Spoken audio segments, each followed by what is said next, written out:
वज़ीर-ए-आज़म शहबाज शरीफ का गिलगित बल्तिस्तान के सैलाब मुतासरा जिला खिज़र का दौरा। मुतासरा बच्ची से भी मुलाकात। बच्ची के हालात सुनकर आपदीदा हो गए।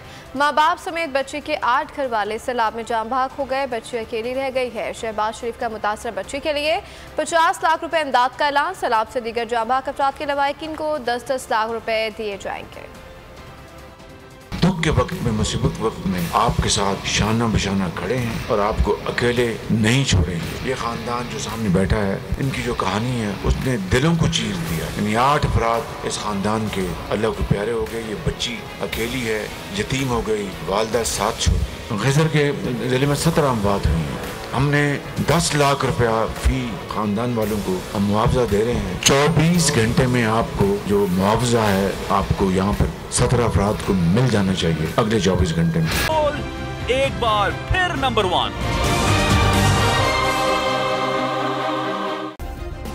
सब्सक्राइब करें और बेल दबाएं ताकि कोई खबर रह न जाए।